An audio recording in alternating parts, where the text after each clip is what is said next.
Shalom, salam sejahtera para pemirsa dimanapun Anda berada. Kembali kita bertemu dalam video Sekolah Sahabat 10 Menit yang pada pekan ini kita akan masuki pelajaran ke-9 dengan judul Penciptaan Kejadian sebagai Fondasi bagian kedua. Minggu lalu kita telah mempelajari bagian pertama dan pada saat ini kita akan pelajari bagian kedua. Dan dari lokasi perumahan di Icon, Bumi Serpong Damai, saya akan bacakan hafalannya, namun terlebih dahulu kita akan mendengarkan sebuah lagu dari The Abigios Trio.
Pribadi yang mengenal hatiku.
Ayat hafalan pada pekan ini diambil dari Mazmur 19 ayat yang pertama, dikatakan demikian. Langit menceritakan kemuliaan Allah dan cakrawala memberitakan pekerjaan tangannya. Saudara-saudaraku, ketika saudara membaca ayat ini, maka ini merupakan tulisan atau gubahan lagu dari Daud untuk menceritakan bagaimana kuasa Allah tersebut dalam menciptakan langit, bumi, dan segala isinya. Dan pelajaran dibuka dengan apa? Dengan banyaknya para pemikir. Seperti saudara lihat di screen, maka dikatakan ada Isaac Newton, ada juga Kepler, ada juga Robert Gale, ada juga John Ray. Semua mereka ingin membuktikan, melihat apa yang terjadi kepada dunia ini. Tidak terkecuali Charles Darwin dalam bukunya The Origins of Species mengatakan bahwa manusia sendiri yang sempurna sekarang ini muncul karena adanya proses dari jutaan tahun yang lalu hingga akhirnya menjadi manusia. Bahkan sebelum menjadi manusia, fase yang kita lewati mirip seperti kera. Nah, itulah yang dikatakan oleh Charles Darwin. Nah, bagaimana pandangan Alkitab mengenai hal ini? Apakah Alkitab mengajarkan mengenai kosmologi kuno? Atau bahkan Alkitab mengkopi atau plagiaris dari bangsa kafir? Atau memang ada intervensi Tuhan? Kita akan mulai dengan pelajaran hari Minggu dengan judul Apakah Bumi Ini Datar, saudaraku? Topik ini sangat sering dibahas dari zaman dahulu hingga sekarang ini. Namun saya ingin tekankan bahwa Yohanes penulis kitab ini sedang menuliskan apa? Nubuatan akhir zaman yang menggambarkan 4 malaikat sorga. Kalau saudara baca di Wahyu pasal 7 yang pertama, dikatakan di sana apa?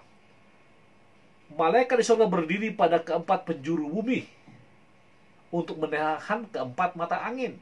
Kalau konteks ini berbicara nanti mengarah kepada 144.000 atau pemeteraian. Namun yang saya mau tekankan di sini adalah dia mengulangi kata 4 sebanyak 3 kali untuk menghubungkan para malaikat itu dengan keempat arah mata angin. Artinya, apakah bumi ini datar, saudara? Kalau ada 4 mata angin, saudara bisa simpulkan sendiri. Bahkan Ayub 25 ayat 7 dengan jelas mengatakan bahwa bumi dia gambarkan seakan-akan digantung di ruang angkasa. Allah membentangkan utara di atas kekosongan dan menggantungkan bumi pada kehampaan. Lalu dikatakan bumi adalah bulatan atau bidang yang bulat. Bahkan Yesaya 40:22 menyatakan apa? Dia yang bertahta di atas bulan bumi, yang penduduknya seperti belalang, dia yang membentangkan langit seperti kain dan masangnya seperti kemah kediaman. Dengan kata lain, apakah bumi ini datar? Alkitab sendiri mengatakan bahwa bumi ini bulat. Nah, bagaimana dengan penciptaan tersebut? Ketika kita mengetahui bahwa dunia ini bulat, dan Alkitab juga telah mendukungnya, masih ada keraguan di antara para ilmuwan, bahkan kita saat ini, bahwa buku Kejadian 1 dan Kejadian 2 bukan satu-satunya topik atau sejarah atau kisah penciptaan. Ada kisah-kisah lain dari sejarah kuno, mitologi kuno, seperti yang kita kenal dengan epik Atrahasis, yang menceritakan gambaran penciptaan oleh Akkadian. Bahkan orang Mesir dan Yunani juga memiliki kisah ciptaan mereka sendiri. Nah, kalau saudara lihat dalam kisah-kisah non Alkitab, umat manusia diciptakan sebagai tindakan egois atau karena persaingan antar dewa. Inilah penyimpangan kebenaran oleh penyembah berhala. Seperti contoh, Atrahasis. Manusia bekerja untuk para dewa, sehingga para dewa dapat beristirahat. Dan seorang dewa kecil terbunuh dan darahnya bercampur dengan tanah liat untuk menjadikan 7 laki-laki dan perempuan. Nah, kalau saudara melihat ini, maka kita akan bisa simpulkan dalam tulisan merah di bawah, banyak orang berpendapat bahwa kisah penciptaan dan air bah diwariskan selama berabad-abad dengan cara yang tidak persis sama dari apa yang sebenarnya terjadi, tetapi berubah seiring waktu. Itu sebabnya ada beberapa kesamaan. Sebaliknya, Musa di bawah ilham Roh Kudus menyatakan apa yang sebenarnya terjadi. Mengapa penjelasan ini lebih baik dalam menilai beberapa persamaan yang ada daripada pendapat yang mengatakan bahwa Musa mengambil cita-cita ini dari bangsa-bangsa kafir. Wow, luar biasa, saudaraku. Nah, kalau saudara mau baca lebih lanjut, maka dikatakan hanya kitab Kejadian yang memperkenalkan penciptaan manusia sebagai hasil dari kasih Allah yang maha kuasa tanpa keegoisan sama sekali. Dan dalam banyak budaya, matahari, bulan adalah dewa yang mengambil bagian dalam ciptaan bumi dan umatnya. Contohnya, Orang Mesir percaya bahwa matahari atau Ra menciptakan sebuah bentuk kehidupan. Oleh karena itu, benda-benda di langit itu disembah oleh hampir semua budaya di zaman kuno. Lalu, Alkitab menjelaskan bahwa Allah yang menciptakan langit, bumi, dan segala isinya. Bahkan dalam konteks ini dikatakan, Allah menciptakan matahari dan bulan untuk suatu fungsi tertentu.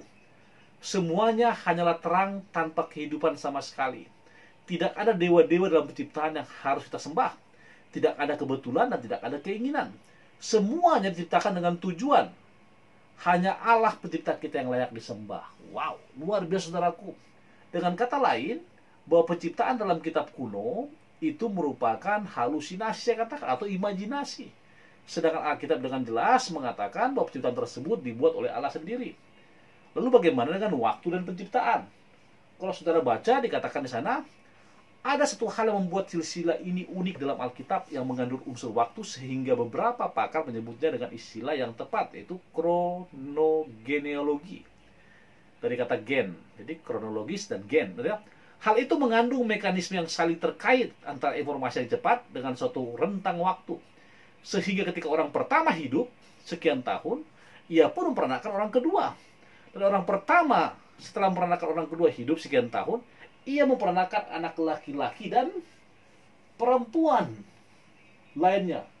Lalu kalau saudara baca Kejadian pasal 5, maka dikatakan frase jadi orang pertama mencapai umur sekian tahun. Nah, kalau saudara lihat, maka Kejadian 5 ini berisi garis keturunan berkesinambungan untuk menjelaskan bahwa perjalanan sejarah itu benar. Bahkan dikatakan dengan cara inilah Alkitab menafsirkan dirinya sendiri. Atau ketika Musa menulis ini, maka Musa yang mendapatkan inspirasi Tuhan menulisnya dengan tepat, saudaraku. Bahkan kalau saudara lihat lagi dikatakan kuasa penciptaan Allah sering disebutkan dalam Perjanjian Lama. Sebagai contoh, kitab Yesaya berisi lebih dari 10 referensi terhadap Allah sebagai pencipta. Nah, ayatnya ada di bawah, saudaraku. Nah, kalau saudara lihat dalam lembar berikutnya, maka saya akan bikin ilustrasi atau contoh. Inilah Kejadian 5 genealogi. Saudara lihat, Adam lahir tahun 0 sebelum Masehi, dia berusia 130 tahun. Pada saat Adam berusia 130 tahun, maka lahirlah siapa, saudara? Set. Dan umur Set itu 925 tahun. Nah, demikian juga pada saat Set berusia 235 tahun, lahirlah Enos. Jadi artinya ada apa, saudara? Ada urutan waktu, rentang waktu. Bahkan kalau saudara tambahkan semua, maka bagian biru dikatakan di bagian samping itulah jumlah tahun sejak penciptaan. Numbers are the years from Adam creation. Nah, hingga akhirnya masuk ke Mahalael, Jared, Metusalah, kemudian Lamek, dan akhirnya di Noah sampai banjir. Nah, antara generasi pertama sampai ke 9 ada apa? Ada 56 tahun overlap. Artinya ini yang Tuhan mau supaya Musa tulis. Dengan demikian maka kita sebagai manusia, bahkan pembaca Alkitab, mengerti situasi ini. Nah, tetapi jika kita ingin memahami konsep Allah tentang waktu dan perkembangannya dalam sejarah, kita harus mengakui bahwa kedua pasal ini secara historis maupun teologis menghubungkan Adam dengan umat manusia lainnya, dan Allah dengan manusia dalam jangkauan ruang dan waktu. Bahkan dikatakan Kejadian pasal 5 dan Kejadian pasal 11 ayat 10-96 menyediakan kerangka waktu dan rantai manusia seperti gambar di samping, yang menghubungkan umat Allah dengan manusia yang Allah ciptakan sebagai klimaks dari peristiwa penciptaan 6 hari di planet ini. Nah, ada gambar, saudaraku. Dengan kata lain apa? Tuhan menciptakannya apa? Dengan teratur dan baik. Lalu kalau saudara baca, lanjutkan lagi, maka bagaimana hubungannya dengan penciptaan dalam Alkitab? Saya ingin tekankan, saudaraku. Kuasa penciptaan Allah sering disebutkan dalam Perjanjian Lama. Sebagai contoh, kitab Yesaya berisi lebih dari 10 referensi terhadap Allah sebagai pencipta. Saudara bisa lihat di bawah ayat referensinya. Bahkan dikatakan Yesus dan semua penulis Perjanjian Baru sepakat menyebutkan tulisan Musa sebagai sejarah yang dapat dipercaya. Bahkan Paulus dikatakan apa, saudara? Berulang kali mengutip tulisan Musa ini. untuk mendukung pokok-pokok teologi yang ia tulis dalam suratnya. Contoh Roma pasal 5, ayat 12, ayat 14, ayat 19. Ada 6 kali Paulus menghubungkan Adam dengan Yesus. Nah, berbicara dengan Adam dengan Yesus ini, artinya Paulus mengakui eksistensi Tuhan yang menciptakan segala sesuatu. Bahkan dikatakan Alkitab akan kehilangan keterpaduan dan keandalannya tanpa fondasi dari kitab Kejadian. Kenapa sampai dikatakan Adam dengan Yesus sampai 6 kali di sana? Bahkan dikatakan Yesus adalah Adam yang kedua. Kalau sudah lihat ilustrasi di bawah dalam bahasa Inggris dikatakan apa? Ada perbedaan yang signifikan antara first Adam dengan second Adam. Adam pertama, Adam kedua. Yang pertama apa? Dua-duanya adalah anak Tuhan. Satu manusia, satu apa? Manusia, namun yang dilahirkan oleh roh. Dua-duanya mempunyai kecenderungan untuk berbuat dosa, saudaraku. Namun satu jatuh, satu tidak berdosa. Nah, satu lagi tidak menurut, satu lagi menurut setelah mengalami apa?